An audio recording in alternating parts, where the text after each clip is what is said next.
Fini les arnaques et les tracasseries liées à vos projets de voyage à l'étranger.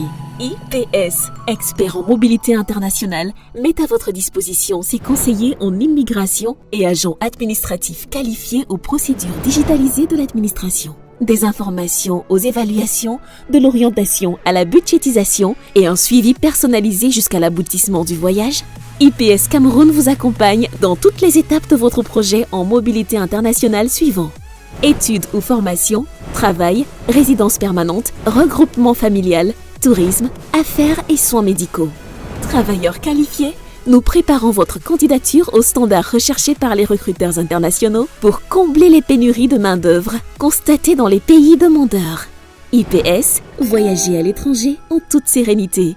IPS Cameroun est situé à Aqua Mobile Bonaquaman, immeuble CCS, 3e étage, porte 301. Locpom, 4e avenue, lieu-dit 4 boutiques. Avec des points de vente agréés dans les villes de Yaoundé, Ngaoundéré, Tchang et Bafoussam. Téléphone 657 02 33 86. Site web consortiumips.com. Retrouvez-nous sur WhatsApp, Facebook, Instagram et LinkedIn.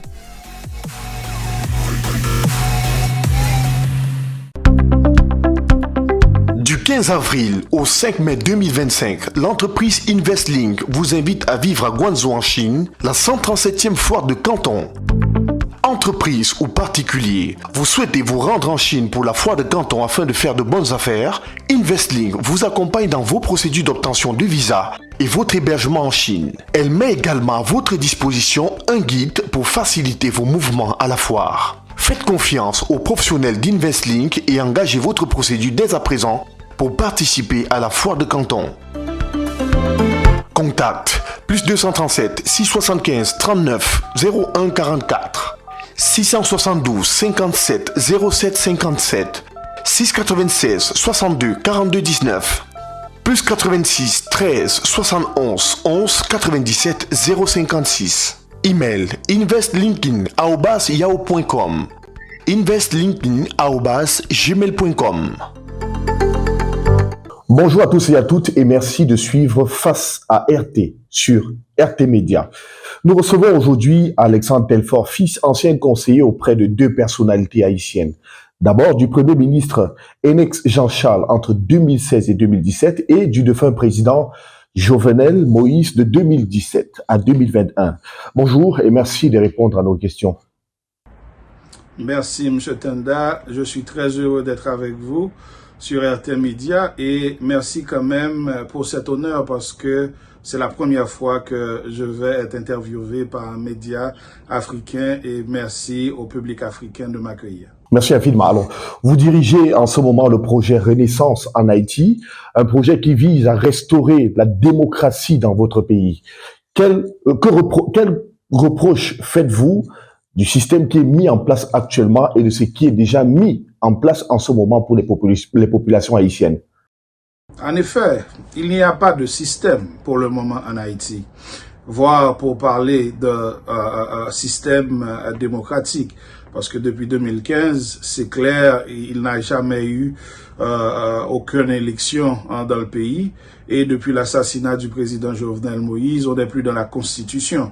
Donc, c'est-à-dire, on dirige le pays comme dans un chaos. Donc, il n'y a pas de responsabilité, il n'y a pas de système, on ne comprend rien à rien. Et regardez ce qui se passe. Maintenant, on a plus de 7 présidents dans un conseil et un gouvernement qui ne sait pas encore qu'est-ce qu'il doit faire face à la situation généralisée. Mais ce qu'il faut comprendre, surtout pour le public africain, à nos frères, nos sœurs de l'Afrique qui aiment et qui ont toujours supporté Haïti, il faut dire en vérité, nous avons raté la transition démocratique engagée à partir de 90 après la dictature de Duvalier.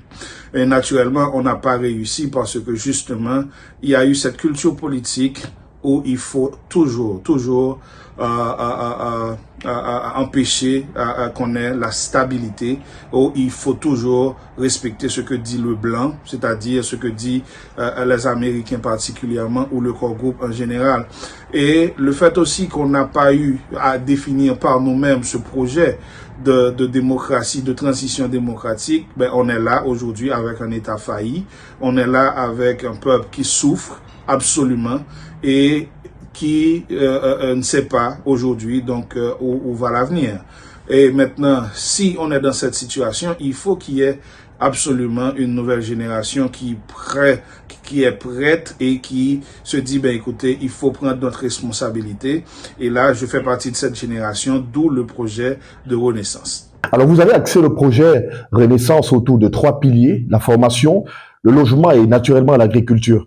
Quels sont les grands changements que vous allez apporter aux Haïtiens dans ces 3 domaines d'activité?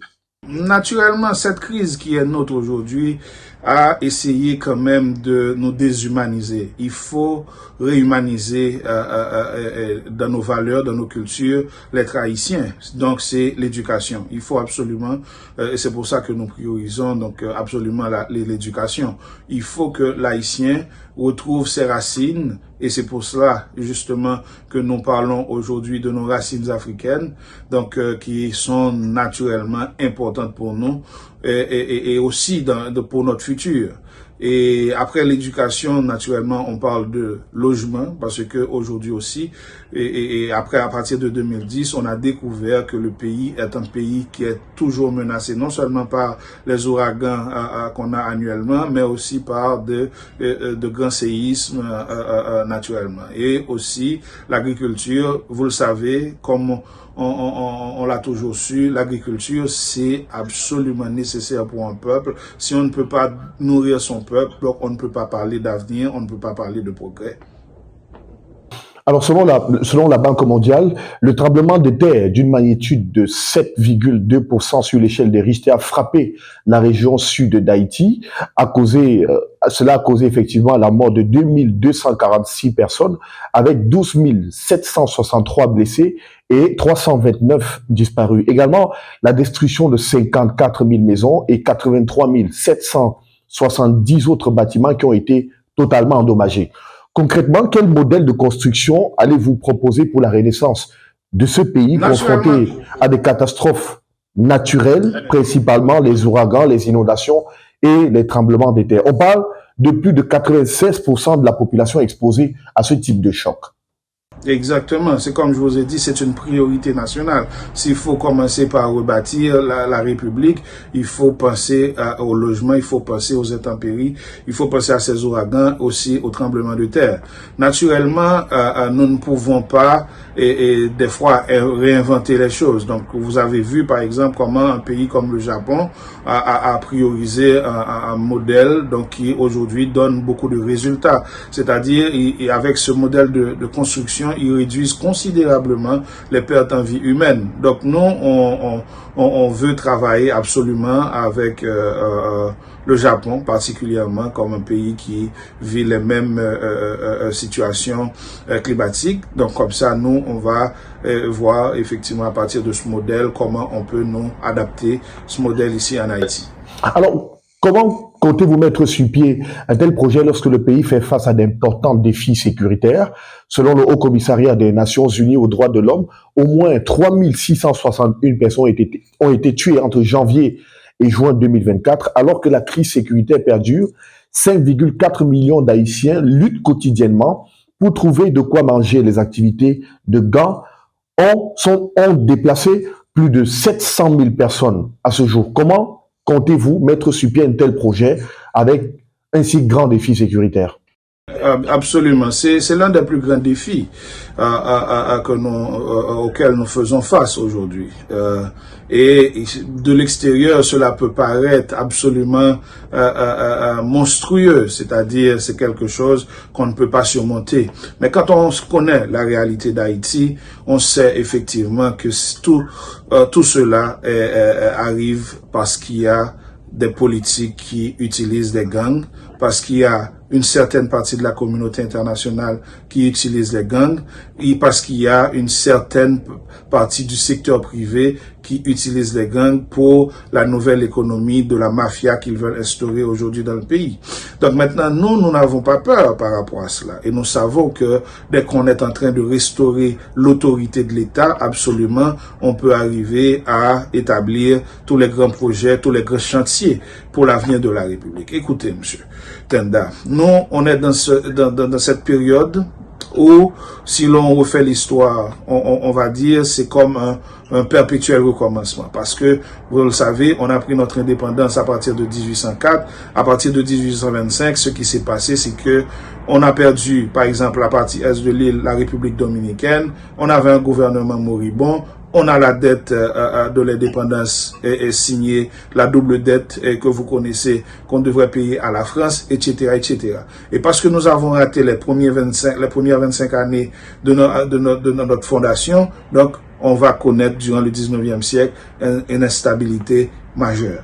Quand on est rentré au 20e siècle, à partir de 1925, même situation. On a eu l'occupation américaine, les pillages de nos réserves d'or, etc., etc. Et encore, on va assassiner un président, donc dans la légation française. La même situation.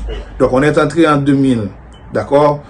Maintenant, encore avec toutes ces instabilités qu'on a gardées pendant les 2 siècles, 19e et 20e, en plein 21e siècle, regardez, on est en 2025 demain, mais c'est quoi la réalité? Encore, on a assassiné un président, on est dans une situation d'instabilité, maintenant c'est les gangs, donc armés, etc., etc. Donc là, c'est comme il y a un perpétuel recommencement pour le projet d'Haïti parce que nous avons osé fonder le nouveau monde et instaurer de nouvelles valeurs pour dire, ben écoutez, nous les Noirs aussi, on est des êtres humains, on veut vivre et on veut avoir nos places au soleil.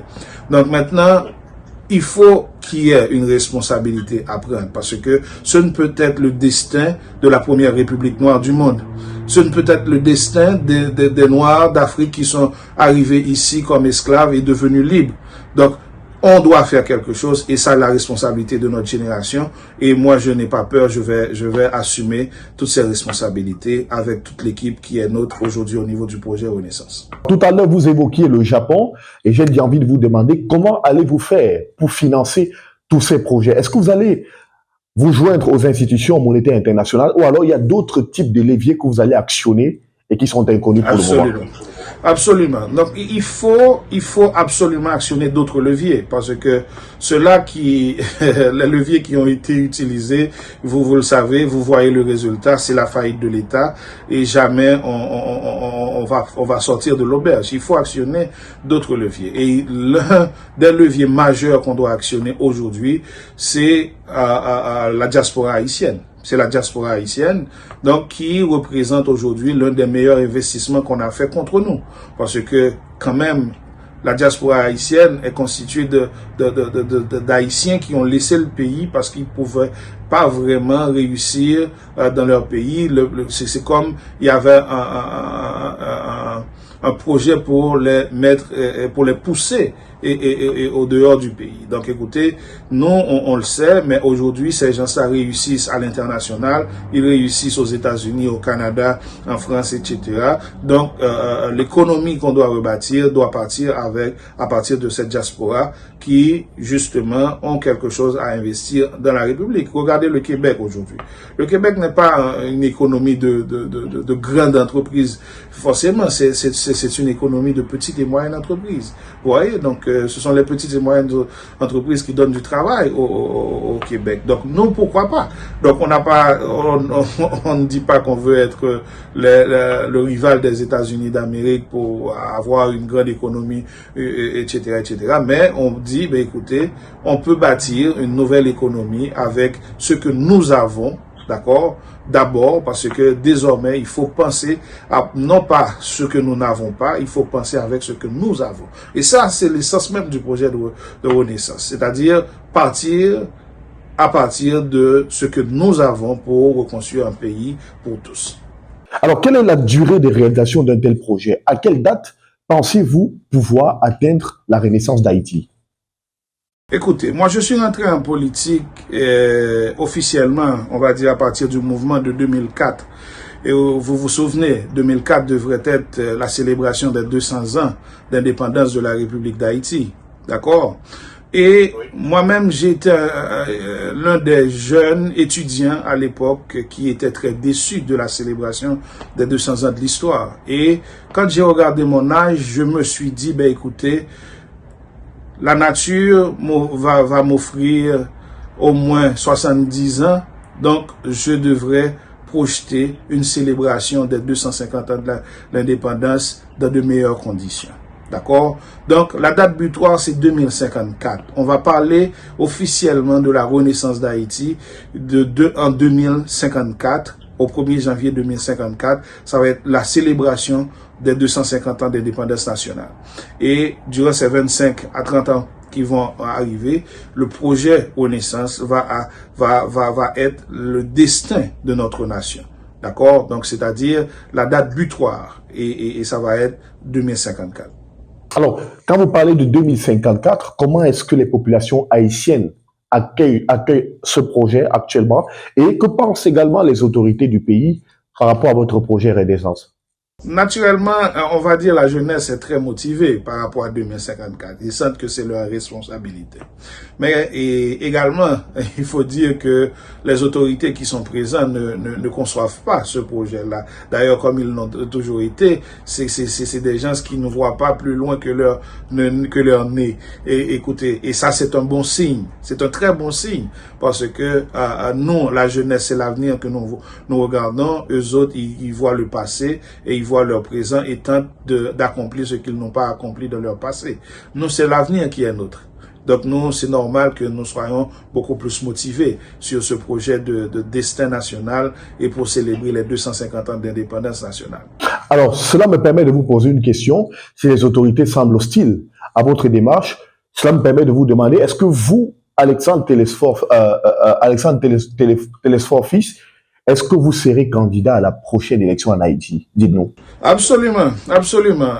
Je ne dis pas que tout simplement que je vais être candidat. Je dis, écoutez, je vais porter un nouveau projet devant la République, devant le peuple, devant la jeunesse, devant cette population qui souffre. Donc, je vais naturellement leur offrir un destin qui devrait être le meilleur pour la République. Donc, maintenant, j'espère justement que ce projet saura les convaincre et pour qu'effectivement on démarre la renaissance d'Haïti officielle. Pour l'Afrique, qu'est-ce que ce projet a de si particulier pour l'Afrique? Pourquoi voulez-vous l'orienter? Pourquoi voulez-vous que les Africains soient au courant du projet Renaissance d'Haïti? C'est quoi l'objectif? Écoutez, moi-même, je suis formé pour aimer l'Afrique. Moi-même, j'ai eu plusieurs professeurs qui m'ont influencé, qui m'ont, d'ailleurs, je suis aussi ethnologue. J'ai étudié l'anthroposociologie, l'ethnologie à l'université, en plus des sciences politiques.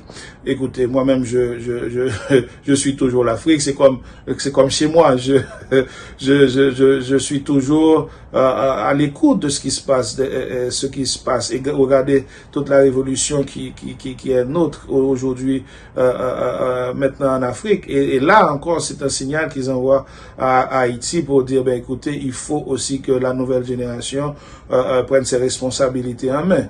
J'ai été formé pour apprécier l'Afrique, pour apprécier mes racines, d'où je viens. Naturellement, il y a beaucoup d'attentes vis-à-vis de notre génération par rapport à l'Afrique, tout ce que nous voulons offrir aussi, parce que il y a toujours eu cette volonté au niveau de l'Afrique pour venir en Haïti, venir visiter la terre de la liberté. Écoutez, nous sommes les cousins qui ont voyagé et qui sont devenus libres. Écoutez, et nous souhaitons absolument faire partie de l'Union africaine, par exemple. Nous souhaitons organiser de grands voyages d'Africains vers Haïti pour venir visiter cette terre qui, naturellement, a montré au monde que nous, les Noirs, on est capable de grandes choses, on est capable de faire l'histoire, absolument. Donc, l'avenir d'Haïti et l'avenir de l'Afrique vont marcher de pair. C'est pas quelque chose qu'on peut imaginer une Afrique progressiste sans une Haïti progressiste ou une Haïti progressiste sans une Haïti sans une Afrique progressiste. Donc naturellement, moi je vois l'avenir de l'Afrique. Quand je dis l'Afrique, pas seulement à l'Afrique, ceux-là qui habitent le continent, mais aussi la diaspora, donc comme un seul destin, un grand destin pour nous tous. Alexandre Telfort Fils, merci de nous avoir accordé cet entretien. C'est ici qu'on met un thème à cet échange. Merci beaucoup et j'ai été honoré et mes salutations et mes honneurs au peuple africain. Merci également à vous de nous avoir suivis. C'est la fin de cette émission avec Alexandre Telfort Fils. Je rappelle qu'il est ancien conseiller auprès de deux personnalités haïtiennes. Il est notamment du Premier ministre Enex Jean-Charles entre 2016 et 2017 et du défunt président Jovenel Moïse de 2017 à 2021. Et aujourd'hui, il est porteur du projet Renaissance. Il était avec nous depuis en direct des États-Unis. Merci à vous de nous avoir suivis. C'est la fin de cet entretien. On se retrouve bientôt avec un autre invité. D'ici là, continuez de suivre l'actualité sur RT Média, le média qui permet aux Africains de faire un retour à leur terre, retour à leur véritable source, de parler de manière sans complaisance et de parler avec la plus grande ouverture possible. Quant à nous, nous continuons naturellement de vous servir le meilleur de l'information sur cette chaîne. Restez avec nous et ne zappez pas nos programmes. À très vite.